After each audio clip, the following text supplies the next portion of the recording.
Let's keep in touch. Let's keep in touch. Keep in touch with me. Drop me a line. Hey, Mel. It's nice to see you. Hey, it's great to see you. I know. Well, we are here to record part 2 of our season 1 wrap up. Melanie and I have had a couple weeks since we talked on our last podcast episode, and we really want to talk about things we learned, like lessons learned that we took away from this season. So, Melanie, boy, I don't even know where to begin. One of the things that we were talking about before we started recording was there anything that surprised you that you heard from? Not too much. But actually, one thing that surprised me, I'm thinking back to our conversation with John Lang. So I think he was maybe episode 2, I want to say, or episode 3. More. It's surprising to me, and it shouldn't have been, that the English language teaching and international education is suffering so much in Australia, because I thought, well, but they're managing the pandemic really well. And, like, you can go wherever you want. Like, if you remember when we did our interview with John, the COVID situation where I am in California was really bad at that time.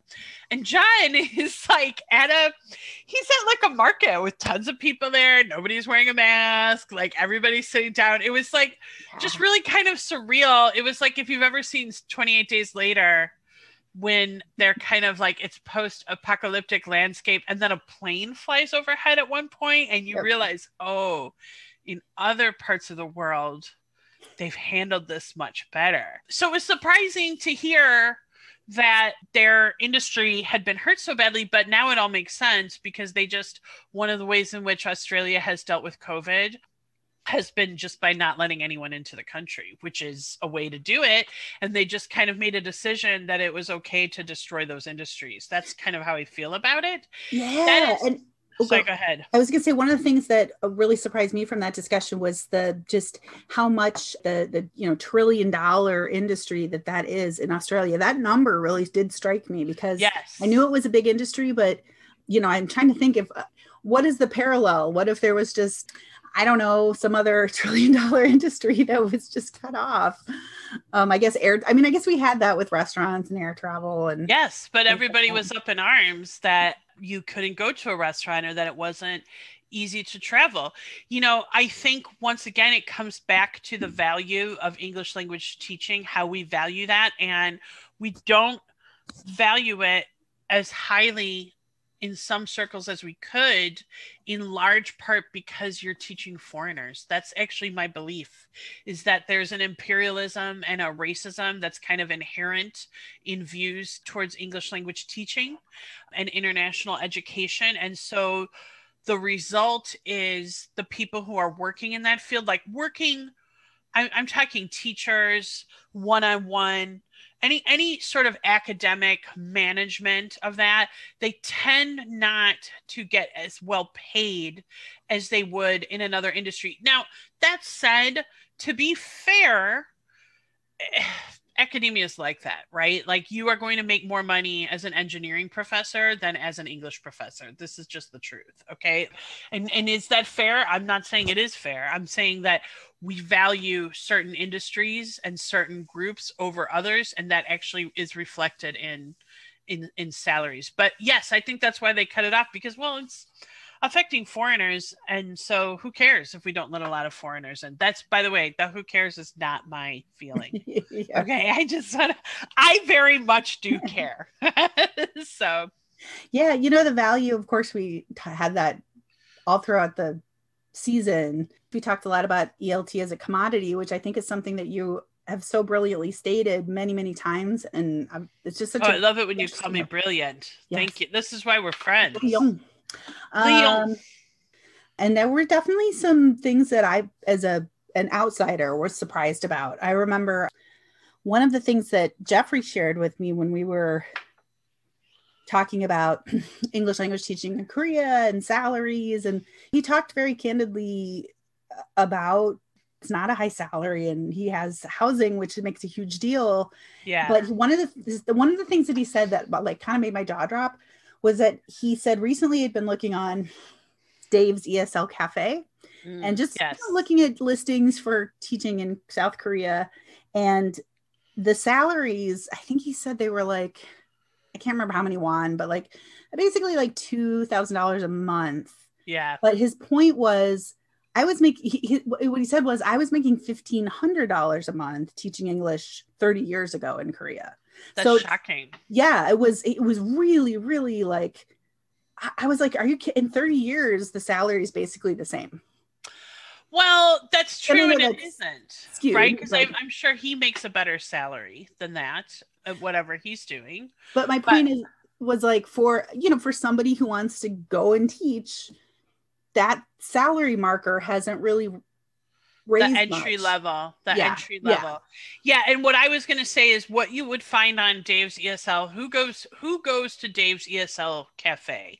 Honestly, many people. Dave's ESL Cafe has been around forever. Yeah, it's still a place where people go to get information, but in my experience, the people who go to Dave's ESL Cafe tend to be people who are just starting out in English language teaching. So, if you're advertising on that website, you can advertise, to get lower salary people, because the potential teachers who are looking for a job there don't know any better and don't know that they could do better. It's also true too that that's just a sample of what he saw. So there are probably, and I have heard this, although I myself have not worked in Korea or Japan, but I have heard you can get like a really nice deal, a decent salary, really great working conditions in Korea and Japan in particular. But I would doubt that those opportunities are going to pop up on a place like Dave's ESL Cafe. I suspect that you have to know someone. You have to have been there for a while to like make the connections that's going to lead to that job in most cases. And again, I don't know what the salary would be, but my guess would be that it would tap out around $50,000 a year, which is, by 2021 standards, kind of low. So when he and I mean, again, I think I cut this out of the recording, and I'll confirm with him that we can share this, but his take-home pay was much lower than that. Wow. Part of the reason was because, he has to pay into the taxes. He has to pay into pension, but he's not a citizen, so he's never going to get that money back. Right. So he pays into so that, those were some when he talked about, here's my salary amount, but then this and this and this and this comes out. That was a surprising statistic for me. And again, it's just one person, and you're right, it's not right. Not. So, I mean, and it is true. Like when I was in the UAE, I was making around 50,000. I don't remember exactly what my salary was, but we're going to say it was around that. But then you have a lot of bonuses there. I mean, first of all, your housing is paid for. So that's a significant cost that you are not making, which essentially kind of gives you a raise. Plus they give bonuses to you every year. Like you'll get some type of bonus. At minimum, you're going to get a housing bonus and a vacation. Well, housing bonus if they're not paying for your housing. So sorry, just to be clear, you'll get a vacation stipend, which allows you to go back to your home country. So they will give you the equivalent of a round trip ticket for you and whoever's in your family, like what they think it could be, which means you could pay less than that and pocket some of it. So, there's a lot of, this is why people go to the Middle East, and the UAE isn't even the place that would pay the highest. Saudi pays the highest. And also I know people who are making more than me because they were either at different universities or they'd been there longer, or they started with more experience than I did. So for example, if I went back to the UAE now, I could probably get a higher salary than I did then because I have more experience. And it's sorry, go ahead. Well, what I was going to say is one of the things that I think that is important about talking about value and value as an employee is the salary amount. And yes. I have worked with bosses who were who were like, never tell anybody your salary, never tell, because I had reports at the time as a manager, never talk to your reports about how much other people are making. I was like, well, I'm not going to talk about tell other people. But I also know that secrecy is what enables the inequities to continue. Yeah. So isn't it funny that that's our whole cultural taboo, which just benefits certain groups of people? Yeah. So I think it's important for, anyone listening to the podcast, like you did share, how many years ago did you teach in UAE? I taught in the UAE from 2012 to 2015. Yeah. But here's the thing about that. When I started there, they gave me a bonus. The bonus is like, it's not quite a hiring bonus, but it kind of is. Like, is it like a moving?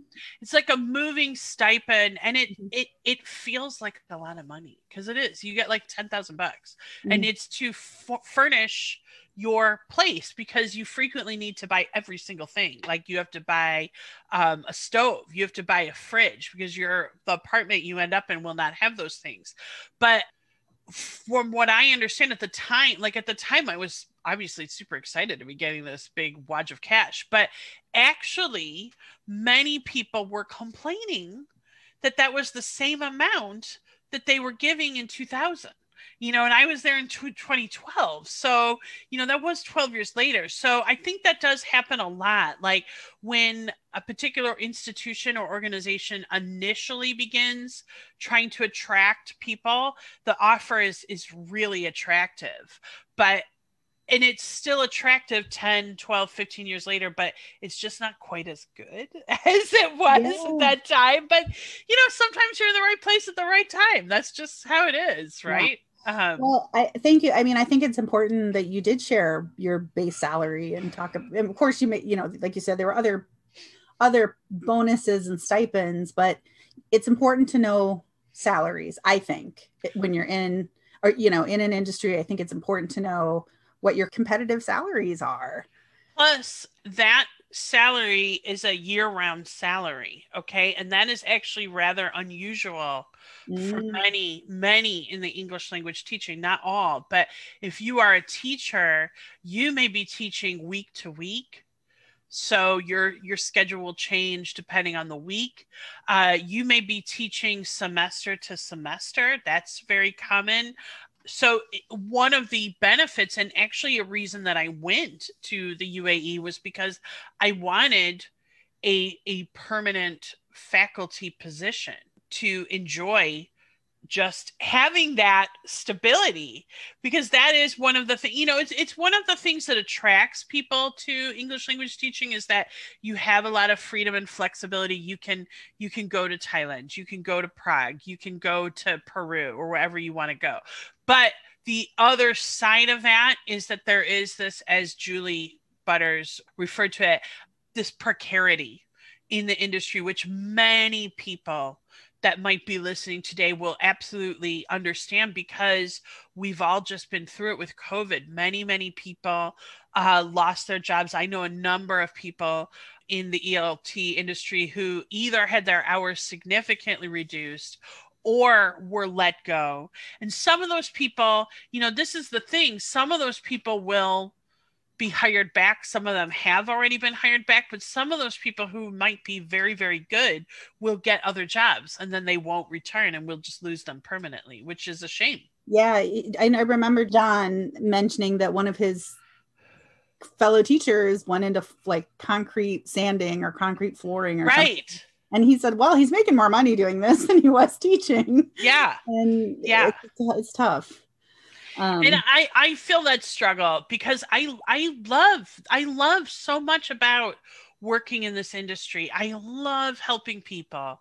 I love language. I love talking about language. Look, this is why I was like, hey, let's do a podcast. I love talking about this stuff. It's interesting to me. And I know I'm not the only person who finds it interesting. And, I feel like it is a calling.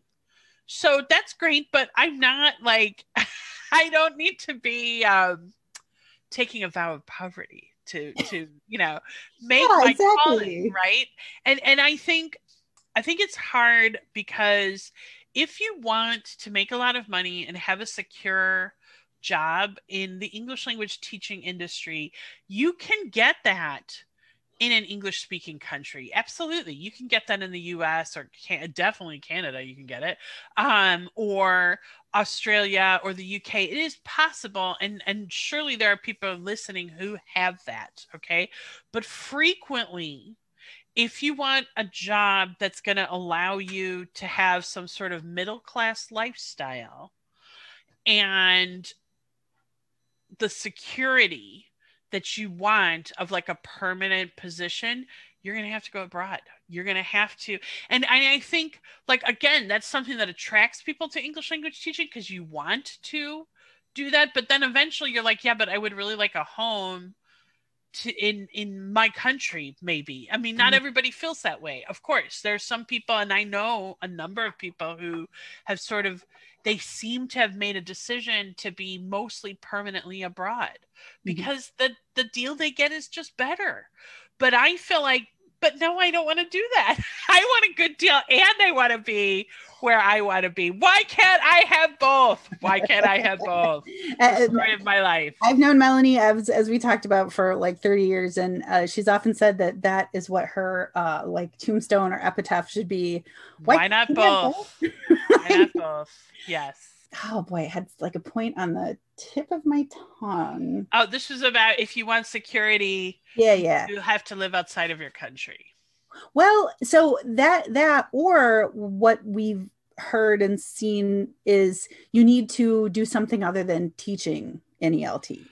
Meaning you have to go into administration, or two of our interviewees both had different jobs in the publishing industry. Yes. And it seems like you need to go into some other aspect of ELT to make more money. If you really want to pull down the coin. And I mean, this is like this is, I think, another conflict that exists within ELT. Like, if you decided to go into English language teaching, the truth is you weren't initially motivated by money. I mean, like, maybe I'm not saying you aren't now, because I feel like I'm very motivated by money, although that's not the only thing that motivates me by far. But that wasn't why I went into ELT, and it's probably not my number one motivation right now either. Like, that some people are just more money motivated, so they go into careers where you're gonna make more money immediately. So the reason I'm saying that is, people go into English language teaching because they want the adventure, or they want to help people, or they just feel like it's the right place for them to be. I mean, that is really how I felt my first day of teaching. I was like, hey, this is like a great thing for me. But all of that said, like any job, everybody deserves a decent wage. You don't necessarily have to be a millionaire, although I'd like to be, but to have the security where you can have a place to live and a secure job, this is something that frequently just doesn't exist in English language teaching. And the pandemic has, to some extent, made it worse, because there are just fewer positions. And I am not sure what will happen post-pandemic because of that. My guess is that a number of countries will and are rebounding in terms of enrollment and sales, and there will be an increased demand for teachers. But is that the right way to go forward? I'm not sure. And I don't know if there's anything we can do to really change the industry to make it so that we value I would love it. My fantasy is like, oh, look, the ELT industry like desperately needs teachers, so now they have to double everybody's salary and give them way better benefits. But the truth is, teachers as a whole, like, there's no teacher. There's nobody who's working as a teacher who's fully valued in most situations. That's just true. The case. It doesn't matter if you are English language. It's not just it's at least in the United States and in most Western countries, teachers are currently undervalued quite a bit. Yeah, for sure. I feel like this is really depressing. But I don't mean it that way. I feel like you got to look at reality, because then you think, okay, well, what can we do to make it better? Absolutely. And talking about it, even though it's a painful topic, is, I think, a really critical step to making change. You mentioned what will happen. We talked a lot about changing and the impact of online teaching being more acceptable and people learning how to do it more effectively.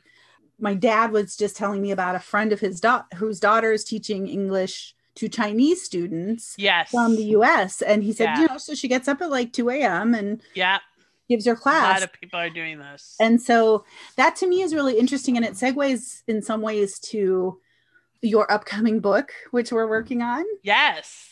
For me, I see a movement from emergency online teaching, which is what we have here, to this emerging standard practice.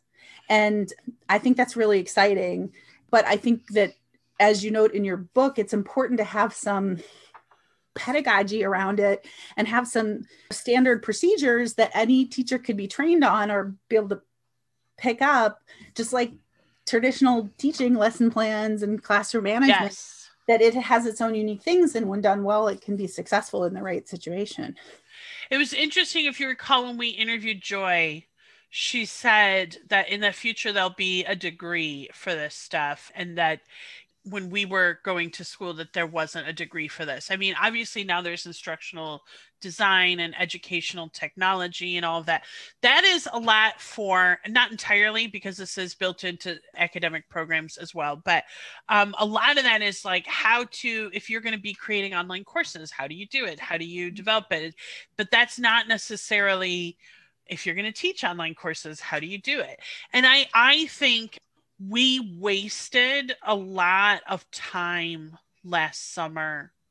But when I say that, I also feel like, well, what can we do really? Like, if you recall, there was such a big debate. Should we go back to school? Should we not go back to school? It's been very interesting to me to be watching, and I say this with a tremendous amount of privilege, I think. It's been very interesting for me to watch the surges of coronavirus around the world and then compare them to places that have had more vaccination rollout, like the United States, where that surge has gone down. I mean, we are still having one, but if you look at the numbers, they're kind of going down a little bit. And I feel really sure that in the fall, we're going to be able to go back to school pretty safely. But last summer, we spent all this time going back and forth. Should we go back to school or not? And then in the end, a lot of places did, but then they had to close quickly because of surges. And so we're still, I mean, everybody has learned a lot about being online. There's no doubt about that. Most teachers have learned a huge amount about being online, but we're still not quite in a place where I would say, hey, we're experts. We have a good system in place for this stuff. Hold on one second. Rob says hi. He's hi. In the background. You just can't see him. Okay. So I think what we need and what we haven't really had is like a full, let's truly develop our online. So some places are now starting to do that. And I mean, it's interesting here in Los Angeles, I'm seeing billboards for big universities saying, hey, take your classes online. Like they've just realized, oh yeah, we can do this. But I also think so many things need to be worked out. So if you remember when we talked to Beth, she was talking about how she hated the hybrid method. And quite frankly, I don't blame her, because what she was having to do was try and teach students online while also teaching students in a classroom. I know a lot of teachers are having to do that right now. And quite frankly, I do not think it's sustainable, because the style of delivery is so different when you're in a face-to-face classroom compared to an online classroom. So no matter what, someone's getting shortchanged. And I suspect in that case, it's the online ones, because there are only like 2 of them compared to 12 in a face-to-face classroom. But these are the types of things that we need to work out. Like, how are we going to do a hybrid? To me, a hybrid model would be something where the students worked from home a couple days a week and they came in to school a few other days a week. And if you did a situation where somebody never came in, you need to have a teaching assistant or somebody to be working with them. What I was going to note, I was talking with a colleague of mine who's, I think his son is in 3rd grade and it's in the US. And he was describing his school's hybrid model. And it is a very nice school system. It's a very nice community that he lives in, and they can afford to, he said they have the teacher teaching the, in-person students, and then a second teacher's assistant or team teacher. I think he said they were doing team teaching, a team teacher who is basically giving the same lesson online. Yeah. And that's a really cool idea, but we just talked about how hard it is to pay teachers and for teachers to make money. And so the reality of most school districts being able to provide that is, well, it's not real. It's not realistic, I don't think. And so they get into what Beth and Jeffrey both described, which was, I have students, I have some people online, I have some people in person, and I keep teaching to the people in person and I forget about those guys online. Yeah, it's just so easy. I just think you're asking too much of a teacher to have to, the method of delivery, and this is another reason I wrote that book, is that there are things that you can do in a face-to-face classroom that you can easily do online and vice versa. But there are some things that are really fundamentally different, as I think we all know right now. And there are some techniques that just work better online than they do in a face-to-face classroom. Yeah, for sure. One other thing that I thought was really interesting over the past year, not just in our podcast, but over the past year and talking to some of the teachers, is just how creative they've been with doing online classes and using technology and using, different virtual learning environments, or just what they have on hand. When we did our teach-a-thon last summer, Caroline McKinnon did a really interesting demo where she just talked about I think she called it web questing or something. And it was it was a web quest. Yeah. With her students. And it was really just using search, talk, discover, discuss. And to me, that was such a creative, I'm sure I was, again, outsider, but it was a creative way of using what was available because they weren't face-to-face. Gosh, we just saw so much of that over the past year. What have been some other techniques that you have either taught or heard about? For online? Yeah. One thing that I have tried to do, and, I'm not sure if if there's a better way to do this or what, but I feel like one thing that feels like it's really missing in an online classroom is this sort of organic bonding chit chat that happens in a face-to-face classroom. You can turn up in your face-to-face classroom and say, hey, how's it going today? Somebody will say something. If you get there and there's only 2 students who are there, you can have a conversation with them, but it's much harder to do that in an online space. So I've done a lot to sort of develop a conversation with my students. I'm on a semester term. So my first class, I frequently will have them write me something very short, and I have them email it to me, and then I will write back. And I have a couple different assignments like that throughout the early part of the semester, especially, where I am not necessarily giving them a grade, but actually just responding to what they said and sort of starting a conversation. And then in the middle of the semester, I organize conferences with all of them where I am like chatting with them about their paper and things like that. And one of them did pick up on it. They said, I feel like in this class, we're talking to each other in a way that we're not talking in my other classes. And it's all kind of my design. So that's a technique that I've used to kind of get that bonding going. I've also done a couple things where I've really maximized my breakout rooms.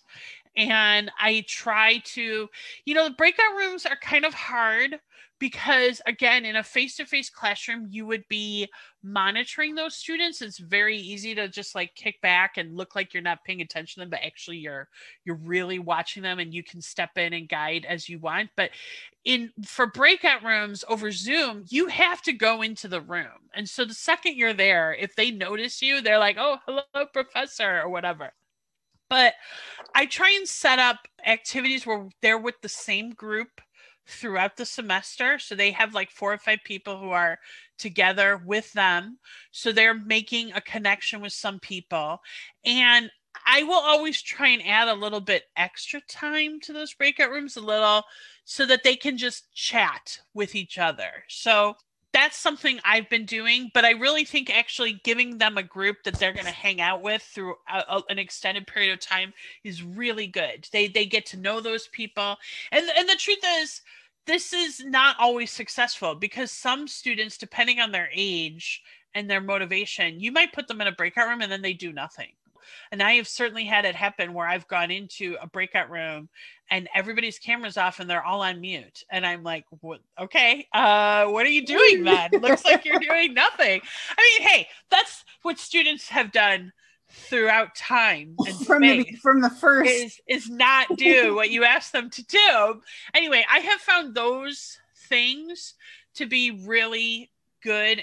Personally, I've also encouraged my students to make the most of our chat as well.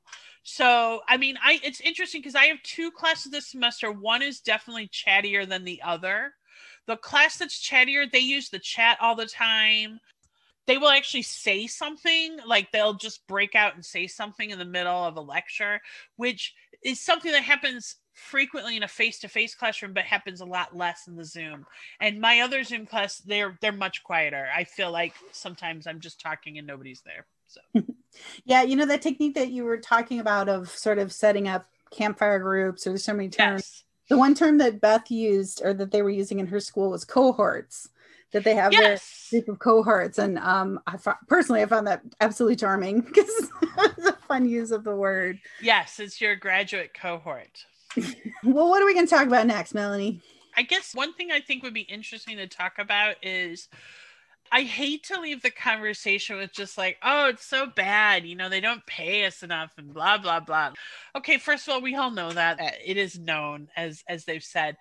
But what I really want to say is that actually, if you are an English language teaching professional, you have a lot of value and skill. So I'm thinking about, and this is not for everybody, okay? I'm thinking about people we know who have made a transition outside of teaching in a school. And as I say, some people are very happy to just teach within a school, and if that's you, that's fine. But if you want to do more than that, there are so many options available to you, because there are so many skills that you develop as an English language teaching professional. One person we have not had on our show that I would love to have on the show is Chia Swan Chong, who I did my graduate degree with. She has really branched into communications and international communications, and that, look, that lends itself so smoothly to everything that English language teachers do, because you're constantly dealing with different cultures and countries, and you're having to navigate communication gaps all the time. The other thing too is we know people who have started their own businesses. So our first interview was with Anne Crutchfield. I know that she's doing great. If you recall, one of the things she said that really stuck with me was that she spends so much time advertising and marketing. And I think that is one of the challenges for those who want to transition, is that you do have to develop skills that you maybe don't feel so comfortable in. So it could be advertising and marketing. If you recall, Joe and Fee said that about what they have been doing, is that the skill set that they're using to write and to do their business is not necessarily what they were doing as teachers. So I guess it's really all about you. If you are happy just teaching them, just do that, because we need teachers and I think it's a great profession. But if you want to kind of branch out, there are lots of different ways in which you could do that. You could start your own business. You could move into publishing. You could move into sales. You could move into international education. There's a lot that you can do, because this is the other strange side of VLT, is that there is actually a tremendous amount of value among the professionals who do this in this field. So there's a lot you can use this for as a springboard. Yeah, there's so many career path opportunities, and not to say that it's easy to do. Goodness knows, Melanie and I started BounceEnglish several years ago, and we're still really not struggling, but we're still working at building the business, laying the foundation, getting customers. And if you're going to go into your own line, that is something important to expect, that you're now an entrepreneur and you have to be able to balance your love of teaching, which is your core skill, versus these, like you said, these new skills and things that have to get done in order to make a business grow. But there's also it seems like there's so many opportunities also in the professional world. One of the things I kept thinking about was we talked a lot about anyone can teach English, all English teachers are replaceable, and a couple of things that jumped out to me. Well, first of all, the one that anyone can teach English, that really reminded me of that movie Ratatouille. I don't know if you remember that cartoon. I've only seen the trailer, but I do know of it. So there was part of this, I guess, lesson was that this chef kept saying, anyone can cook. But what they said was, it's not that every person can cook, but every person may have that skill or that talent within them. And you shouldn't judge just because someone isn't French or isn't human, I guess, in the movie. And I think that is important to remember for teaching, that now there is more focus on having education, certification, skill sets, but there's also this fear that people are just going to get wiped out, because we just saw that happen in the last year. Yeah. I am not a teacher. I've worked in the professional consulting world for a long time. And the one thing, if I could share with the audience, is that everybody's replaceable. Yeah. So it's not just your industry. Everybody's replaceable. I know it sounds harsh, but a lot of times people feel like they're really important to an organization, and they probably are. But you know what? I was going to say, well, I am really important, Amy. So. Well, absolutely. One of the things that happens, though, is then people feel so protective of their work that nobody understands how hard it is to be me. Nobody understands how hard it is to be an academic director or an assistant to a director or a teacher. But the truth is, everybody's replaceable, and that's true in any industry. And in fact, that is actually valued in professional industries. I worked with a woman at my previous company who did our human resources, and she said, it's very common. We're in technology. It's very common when you're looking at resumes in technology to look for people who haven't been at a job for more than 5 or 6 years. That length at a job in the technology forum shows a lack of ambition. Huh. And isn't that crazy? And I was like, well, I've worked there for 15 years. And I don't think that that's necessarily true, but it was more kind of a story or an anecdote. But I would just encourage all of you teachers out there, to embrace the fact that you are replaceable, and think of it more as you're replaceable, meaning that you have skills that you can absolutely pivot and carry on to a different position. And it might be a position that you never thought you would go for, or something you wouldn't think would come into, but you have developed these skills, you have value, and don't be afraid to toot your own horn and ask for more money and don't be afraid to walk away, because there are positions out there. I think, again, I'm talking from a business standpoint, but people who climb the ladder in the professional, in the non-educational world, they tend to do these things. They tend to look for new opportunities. Don't be afraid of thinking about being replaced. Think of it as an ability that you have to pivot and move on to something else. So basically what you're saying is not like you yourself are one day we'll just replace widget A with widget B. Although that is kind of what you're saying. What you're really saying is you have skills that are transferable. You don't have to be a barnacle to the good ship, whatever. And that's interesting. And I just want to say this, when I was much younger, I was very concerned because I felt like I had moved from a lot of different jobs. I'd done this job for a year and a half, and then I went and did this job for 2 years, whatever. And now it's like the world is caught up with me. They like that. When they see that, like, the one caveat I would say that this HR lady said was, well, you don't want somebody to move a job every year. You want to see that they're there for a couple of years, have developed a skill, have contributed, and now we're ambitious enough to move on. And by the way, everybody, I'm a complete hypocrite. I have not updated my LinkedIn profile for like 2 years. As Melanie knows, I am constantly like, oh, I'm not good at my job. So I'm a hypocrite. I accept that. But I would encourage everybody to take my advice. Even though I updated my LinkedIn profile like I think 2 weeks ago. But I think I probably update my resume and my LinkedIn like every 6 months or so. That is fantastic. Everyone should do that. Really. Thank you. Basically, be like me. No, just kidding. Just kidding. There were a couple of things from our COVID discussions that kind of jumped out at me that I thought were interesting. It's been a difficult year, more than a year now, we'll say 18 months or so. But it's been a challenging time for everybody. Educators, like so many people in so many industries and so many people who weren't even working, rose to that challenge and did their best to create great materials that did help students learn.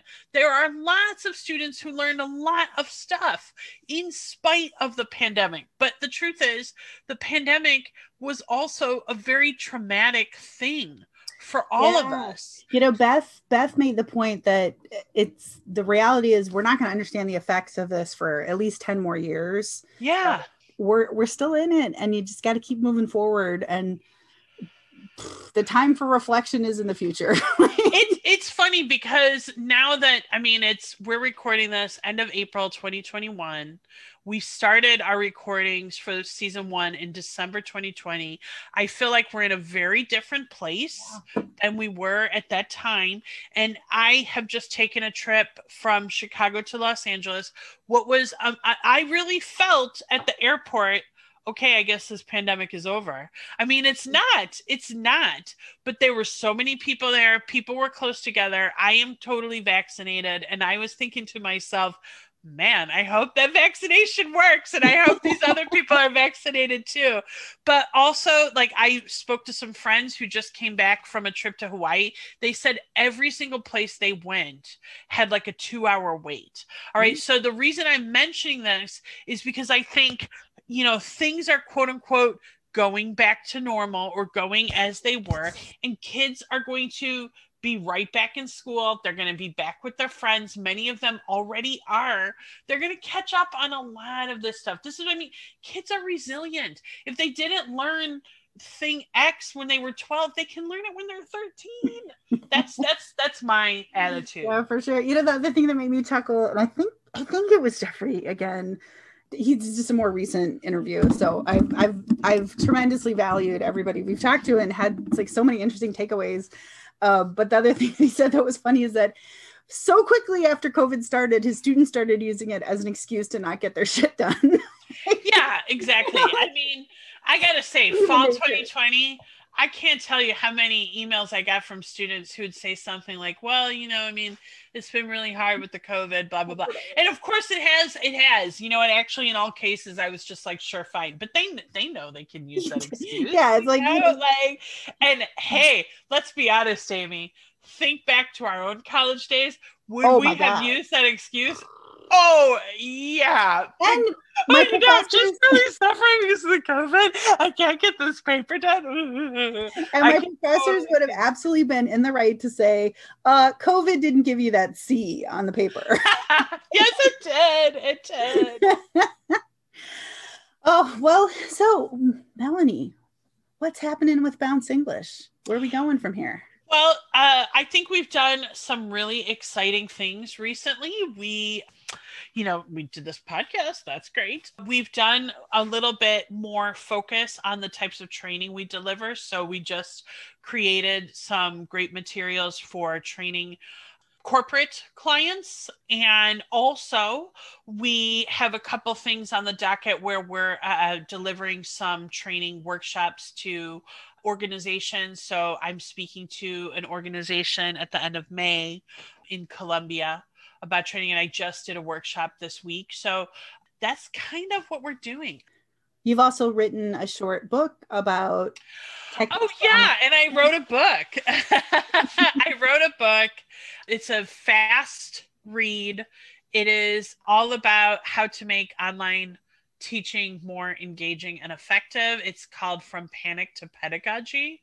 So it's this idea of moving away from holy crap, I have to teach online. What do I do? Which I think many of us have now moved away from that and are looking to improve our skills with that, because even as we go back into the classroom, we can't unring that bell. There are too many people who actually have really thrived online. And I don't know. I mean, I for one, I know they're going to want us back at the place I teach. I'm assuming they will want us back on campus in the fall. I have already said, hey, I'm very happy to be your online person if you want one. So my point is, there are teachers and there are students who have really found online teaching works well for them. I like both. I'm sure, like, if you remember, Amanda said, when you go back in the classroom, you will feel like you're on a high. I'm sure that's true. But I also am very, very happy doing trainings from home. I'm amazed at how easy and fun it's been. So I wanted to share some of the techniques that I've learned and just some of the things that have worked for me in a very simple book for people who want to get better at online teaching. Yeah. It's got a lot of interesting parts to it. It'll come out probably early summer. We're still trying to figure out the best approach for distribution, but it has some really, really great stuff in it. So as we think about moving forward with the podcast, I think the theme of where do we go from here has been a big one. Yeah. We kind of want to put COVID to bed for, to some extent. What are you thinking for this next season?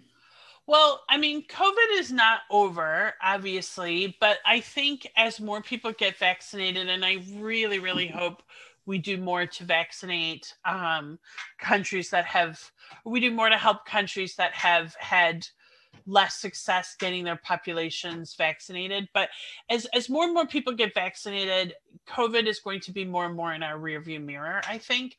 And we now have a new world. So the question that has really stuck in my mind is, where do we go from here?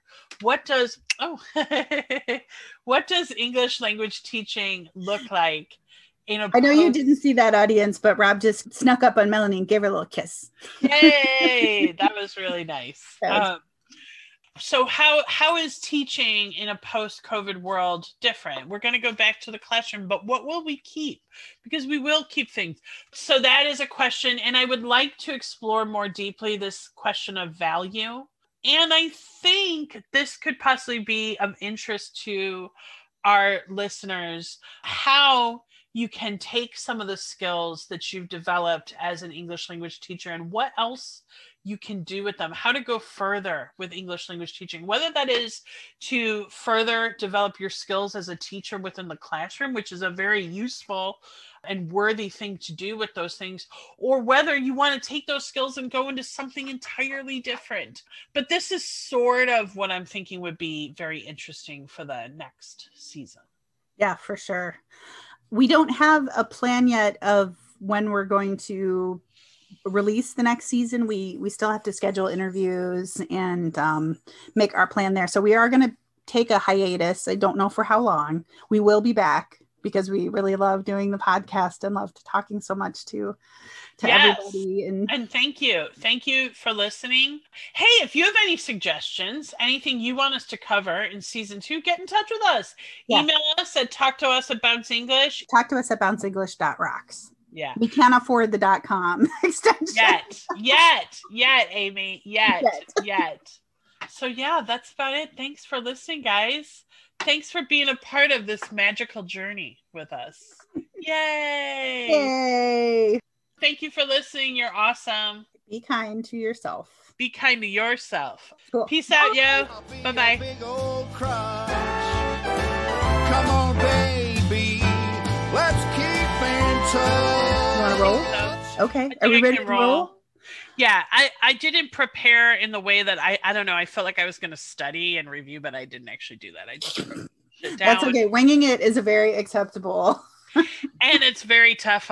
Not for everyone, but winging it is certainly something involved in the tougher way of life. So For sure. Come on, baby. Probably your most relevant would be talking about, English language training, talking about that precarity. Precarity. God damn it. Can I get that word right? Surprise. Come on, baby. Let's keep in touch.